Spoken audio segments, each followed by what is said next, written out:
System शक्तिम च तत्पुत्र पराशरम च व्यासम सुखम गौण पदम मुनीन्द्रम योगींद्र योगींद्र मनातनाथ।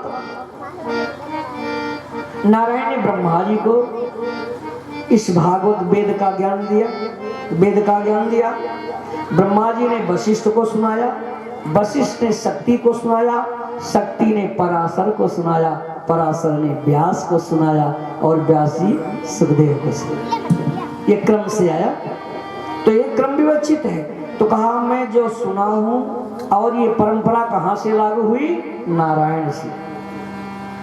ये प्रथम किसके मुख से? अर्थात भागवत किसी ने बनाया नहीं, स्वयं नारायण ने अपने मुख से ही निकाला है।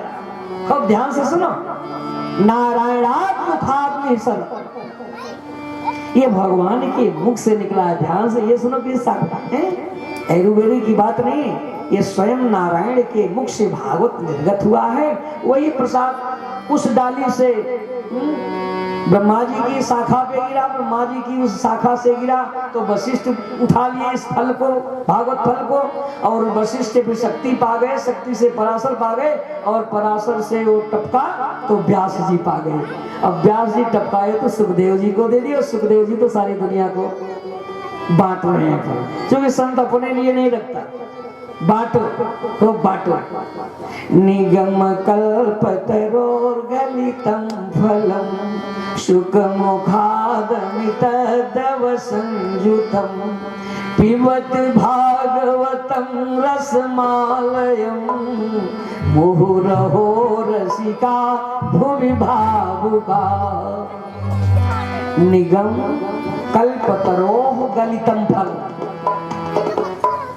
ये आगम निगम वेद पुराण रूपी कल्प वृक्ष से निर्गत और गलित फल है। गलित माने खूब गला हुआ है, पका हुआ है, ठोस नहीं है, गल गया है, बिल्कुल एकदम तैयार फल है, केवल पीना पीना है। अब वो भी बताओ, इसमें न तो छिलका है न गुठली है, केवल रस। नहीं कोई ऐसा रस, पानी को रखो फ्रिज में जाम जाए, है तो पानी, फिर गर्म करो पानी हो जाएगा, है कि नहीं? तो वैसे ये रसों से फल तैयार हुआ है, ये रस से। अब किस रस से? ये साक्षात तेने बांगमयी मूर्ति प्रत्यक्षावर्तिते हरि रसो वैसा कृष्ण रस है। भगवान के मुख से निर्गत रस वही फल बन गया। नारायण के मुख से रस जो निकला, टपका वेद निकला, और रस वो फल के रूप में तैयार, माने जाम गया। लेकिन न गुठली है इसमें, न छिलका है, लेकिन सुखमुखादम तत्व संजितम। और उसमें जब सुख के द्वारा जुठारा गया ये फल, ये कैसा फल है? अमृतद्रव संयुतम। देखो यहाँ स्पष्ट हो गया, अमृत नाम है परमात्मा का। अमृतम कृष्णम परमात्मा, प्रेम स्वरूपम, अमृत स्वरूपम, ये भगवान का स्वरूप है। ते अमृतद्रव संयुतम, ये द्रव पहले तो द्रव था, पानी के रूप में रस निकला, और उससे जब सब रस इकट्ठा संयुक्त होकर के वो फल तैयार हो गया।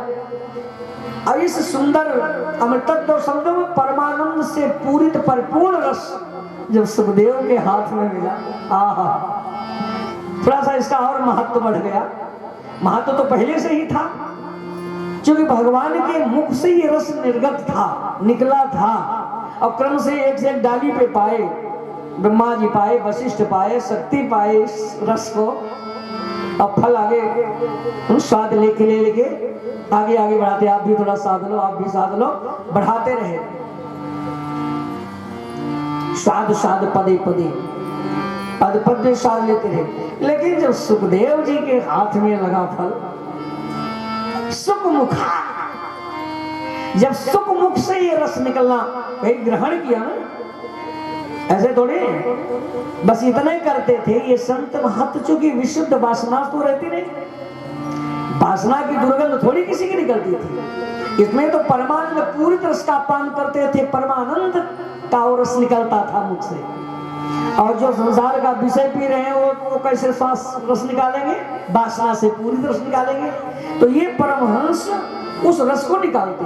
तो लेकिन ऐसे नहीं उठा के इस रस को दे देते लोग, नहीं नहीं, सब पीते, इस रस को पान करते, अंदर ले जाते और फिर पान करके फिर सबको दूसरे को पिलाते।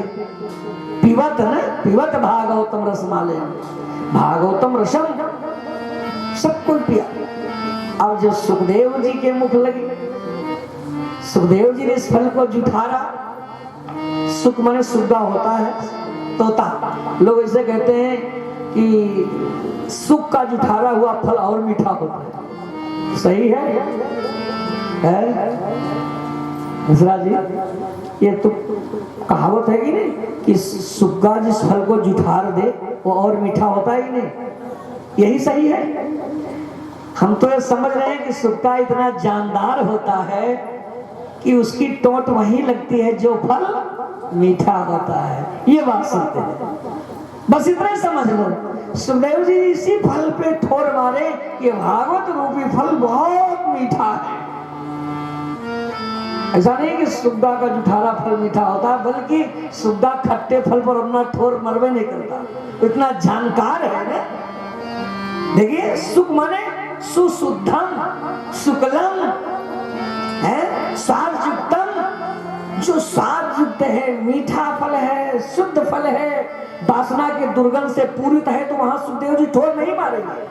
परमानंद से पूरित परिपूर्ण रस जहां है वहां ठोर मारेंगे, क्योंकि अमृतत्व संजितम। खूब ध्यान से सुना, ये अमृतत्व संजितम भागवत फल है, इसलिए सुखदेव जी ने वहां ठोर अपनी मार दी। नहीं, ठीक है, ये विषय की वासना से दुर्गंध रस नहीं है, ये परमानंद से परिपूर्ण सुंदर रस है। तो सुखदेव जी ने ठोर मारी और फल गला ही था, रस की धार।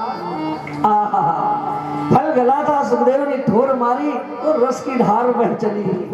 तब आगे बोले कि पीवत, अब रस गिरा, फल की जरूरत नहीं, पीवत, अब सब लोग पियो। ऐसा नहीं कहा कि पियो, ध्यान से सुनो, क्योंकि भागवत कृतो लोक हितम, ये लोक कल्याण, लोक समाज के लिए है। और नहीं तो जो जजमान कथा सुनता उसी के लिए बोलते, पीवत न बोलते, फिर क्या बोलते? पीऊ। ये मध्यम पुरुष से एक वचन में बनता है पीऊ। अब पीवत ये बहुवचन में है, पीऊ पीऊतम पीवत, सब कोई पियो। ऐसा नहीं, पैसा भले इस भागवत में देवता प्रसाद का लगे या उनके पुत्र का लगे, लेकिन भाई सबके लिए अधिकार है और सबको वही फल मिलेगा। जितना इनको पैसा खर्चा करने में, हमारा ना भी पैसा खर्चा करे तो भी उतने कल्याण होगा। बोले पीवत भागवतम रसमालयम, ये भागवतम रसम है भावुका। भावुका माने इच्छुक जन, प्रेमी जन, सब थोड़ी पिएंगे। जो इसके ग्राहक हैं, प्रेमी जन हैं, रसिक जन हैं। कौन रसिक? राम कथा या कृष्ण कथा सुनने को जो रसिया है, तो रसिया के लिए इशारा किया। जो रसिया है, भावुक जन है, भावुकाज। अब मुहु मुहु बार बार इस रस को पिए और अलयम पिबत। रसमालयम का अर्थ है, ऐसा नहीं कि रसकुंडित था, रस का घर, नहीं नहीं, अलयम भागवतम रसम पियो। अलयम माने जब तक यह शरीर लय न हो जाए, जब तक यह श्वास रहे, जब तक जीवन रहे हो। अब संबंध जोड़ लिए, ब्रजराज से नाता जो जोड़ लिया, ब्रजराज से नाता जो जोड़ लिया, जग की तब क्या परवाह करे।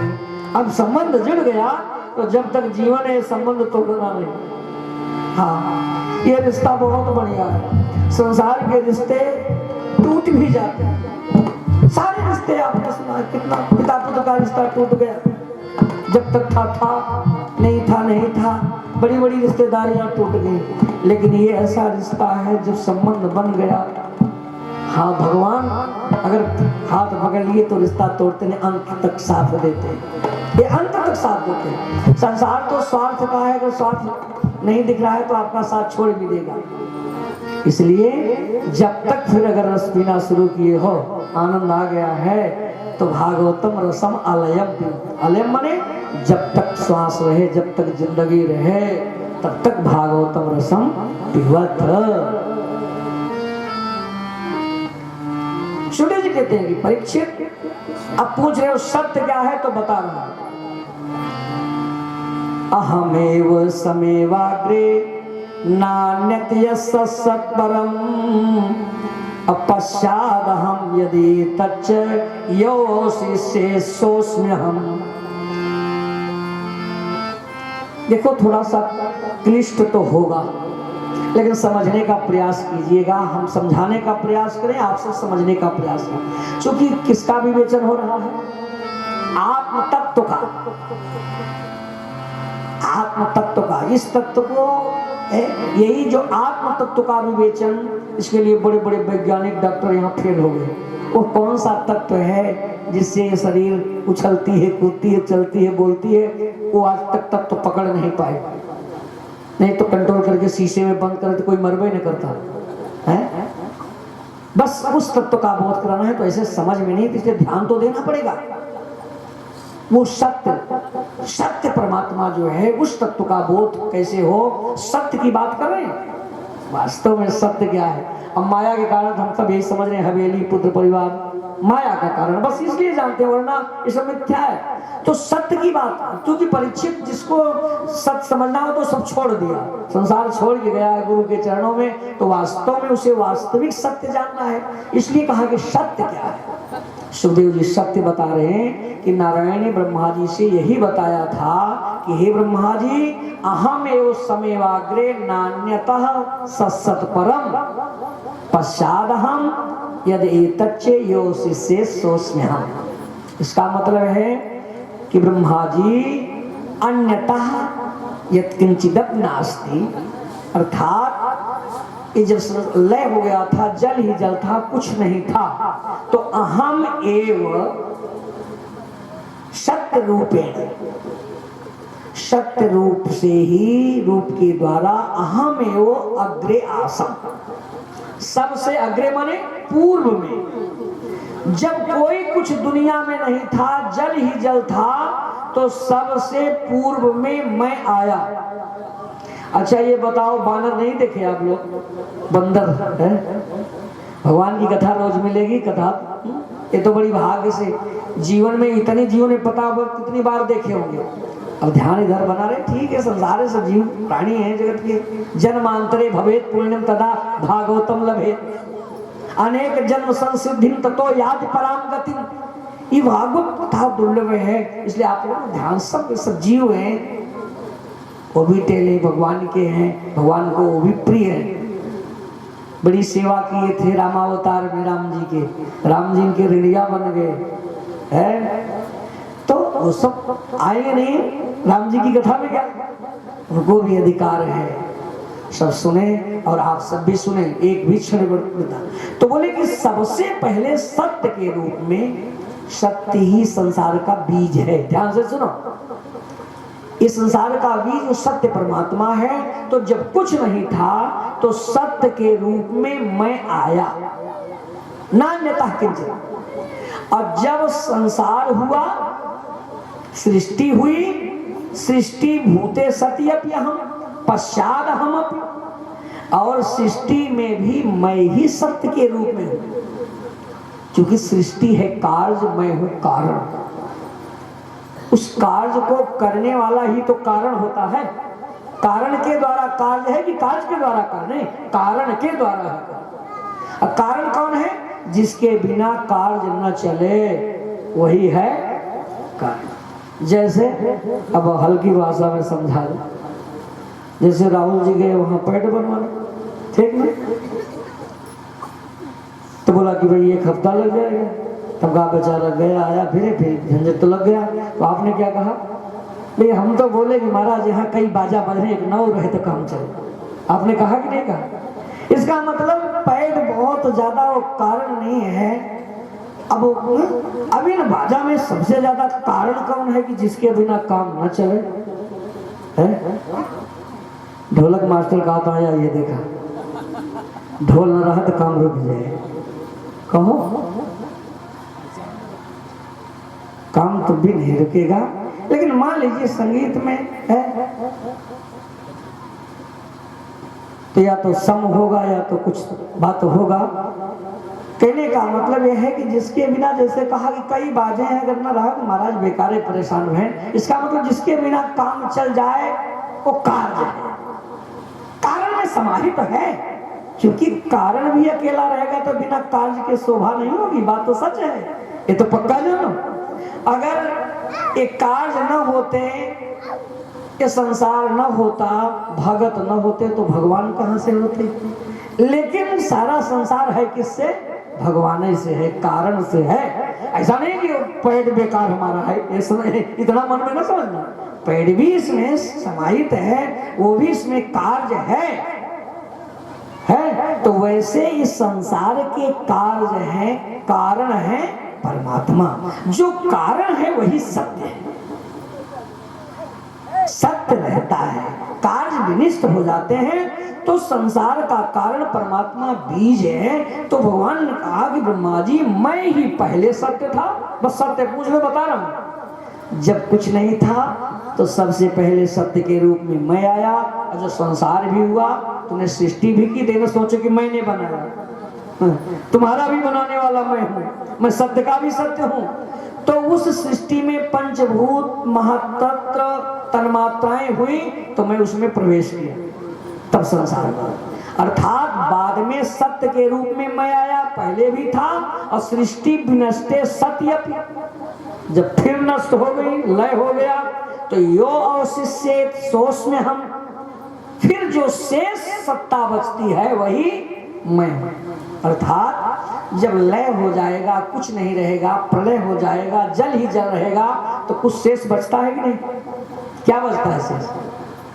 शेष वही सत्य परमात्मा बचता है, बस, और कुछ नहीं, बाकी उसके अलावा कुछ नहीं। और सच बताऊं, ये कार्य कहां चला जाता है? संसार, ये संसार उसी कारण परमात्मा में फिर प्रविष्ट हो जाता है, वो अपने में समेट लेते हैं, सांसारिक लीला को अपने में समेट लेते हैं। समय आवे तो सारे खिलौने जितने हैं फिर भगवान एक एक करके बीज परमात्मा बचा रहता है। जैसे आप गेहूं बो रहे हो, इसका बीज तो रखे थे तभी तो खेत में बो रहे, फिर गेहूं हो जाएगा। वैसे संसार फिर अगर बीज नष्ट हो जाता तो संसार कैसे बनता? एतो ही विश्वस ही बीजोनी, इस संसार के बीज परमात्मा, वही सत्य परमात्मा बीज है, वो सुरक्षित रहता है, सेफ रहता है। फिर अपनी लीला को समेटने के बाद जब चाहते हैं अपनी विविध लीलाओं के द्वारा संसार का संकल्प मात्र से, तेनेयम संकल्पेन, भगवान अपने संकल्प के द्वारा इस संसार का फिर सृजन कर देते हैं, सारे संसार को बाहर कर देते हैं। अर्थात इतने समझो कि पहले ही भगवान सृष्टि हुई, तब भगवान ही सत्य है, और जो कुछ बचता है वही सत्य है, और सत्य के पृथक और कुछ भी नहीं। सत्य क्या हुआ? परमात्मा। अब समझ गए कि नहीं? अहम एव समेवाग्रे नाम, अर्थात जब आपका नाम रूप क्रिया नहीं था, आपके बाबू के बाबू के बाबू जब नहीं थे तो भी जो था, आप हैं तो भी जो है, और नहीं रहेंगे तो भी जो है, आपके नाती के नाती के नाती भी जब रहेंगे तो भी जो रहे। क्या कहूँ, जब तक संसार रहेगा, और संसार के न रहने पर जो रहेगा वही सत्य है, वही सत्य है, वही सत्य है। तो बोले माया क्या है? कहा रीते अर्थम यत् प्रतीयेत न प्रतीयेत चात्मन तद अविद्यात्मनो माया यथा भासो तथा तमः। खूब ध्यान से सुनो राजन, रीते अर्थम यत् प्रतीति भवति, ऋत का अर्थ है सत्य। ये माया के कारण ये सत्य प्रतीति हो रही है। रीते अर्थम यत् प्रतीति भवति स असत न ऋतम, अर्थात हमें सत्य क्या दिख रहा है? सही बात बताओ, चाहे हम हो, आप हो, संसार हो। थोड़ी सी देखो दुर्घटना हुई, जो हमारे लगे से संबंधी हैं, हमारे आंसू गिरने लगे, हम व्यथित हो गए, हम दुखी हो गए। क्यों? माया। किसके कारण? माया के कारण। क्या कुछ हो रहा है क्या? माया है कि बस यही है।